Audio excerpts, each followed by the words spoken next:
The Last of Us Part 2 turns 5 years old today, and it feels like that should be a typo, like it should say 15 or maybe even 50. This has been a long 5 years, and that hasn't helped things. Globally, we've had a deadly pandemic and several devastating wars. Personally, I've moved house and gotten married. The world and I are different things than they were when The Last of Us Part 2 first launched. But also, man, this has been a long 5 years for The Last of Us specifically. The Last of Us Part 2 came out just 1 month before Ghost of Tsushima, and the pair have had very different trajectories. With Tsushima, the feeling is a bit more, oh, has it been 5 years already? We've had some development since then. The sequel, Ghost of Yotei, is due out this year. A movie has been greenlit, and it received 2 expansions in the form of Icky Island and Legends, plus a director's cut and a PC port. Those are all pretty normal things to happen in 5 years, but The Last of Us Part 2 has not had a typical journey to its wooden anniversary. It's because of this road less travel that has made all the difference, with the Naughty Dog sequel going from one of the greatest video game experiences of all time to one that often feels tiresome to even engage with. Let's start in the present and work backwards.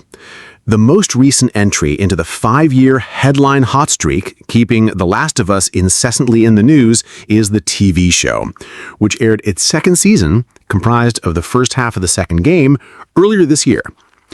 I liked the first season of the show and felt it had potential to grow.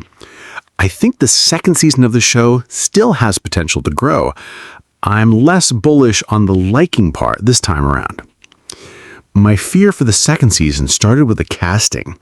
Caitlin Dever was cast as Abby, despite doing far more diminutive than the famously muscular Joel Killer, stripping her of not just an important visual feature, but a key narrative arc.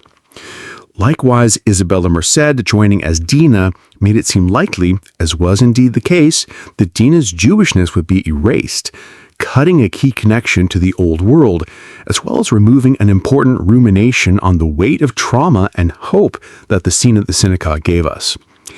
In the end, we didn't see enough of Abby to judge, but away from Dever's performance, I felt her explaining her explicit motivations was a mistake that gummed down the story.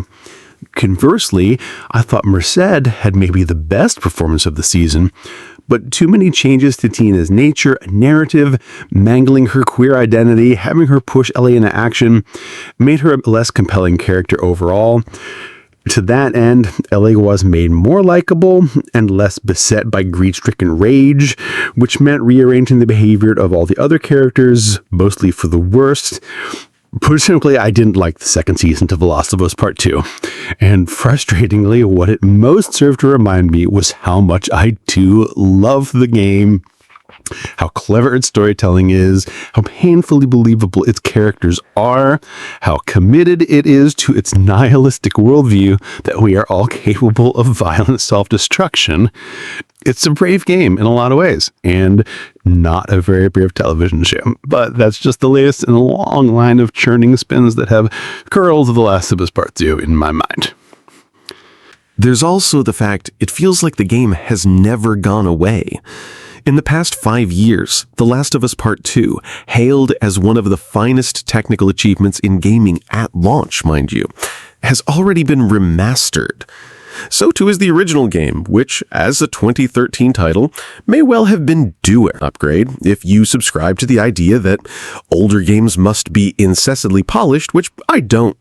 Apart from the fact that it was the second time in a decade The Last of Us Part 1 was put through this spin cycle. This remaster also promised the world with improvements to NPC behavior that would transform the experience. They're never directly claimed by Naughty Dog. The buzz around the game was that it would be The Last of Us Part 1 with The Last of Us Part 2's gameplay. It turned out to be The Last of Us Part 1 with The Last of Us Part 1's gameplay, but a little prettier. Then, to go back to my earlier point about these last 5 years being soaked in the oil and blood of warfare, there is perhaps the most contentious part of The Last of Us public identity, its indelible connection to Israel. Creator Neil Druckmann, himself raised in Israel, has commented on how the conflict he saw and hatred he felt growing up fueled the themes in the game. Comments that have come back into the spotlight within the current geopolitical climate. Uncomfortable connections have been drawn between the genocide in Palestine and the way in which the WLF and the scars are depicted, souring many on the game. It is worth noting that Druckmann specifically mentions his own guilt for how he felt as a child as a major inspiration, and that the game does not seek to glorify military action, colonialism, or most pointedly, violence and subjugation, but to deconstruct them. However, many still feel the religious aspects of the scars have their own bias embedded within them, and these frenetic foundations make further discussion of the game's weight difficult to maintain. This is just one of my parts of the discourse around The Last of Us Part 2, which sinks its venomous teeth into any and all ideology. It goes as simple as complaints that Joel should not have been killed, by a girl no less, to those highlighting that black characters are subjected to an increased level of violence, and the various threads of analysis on how much that speaks to the game's worldview in a title centered on queer characters, white and non-white alike, surviving in a brutal and nihilistic landscape.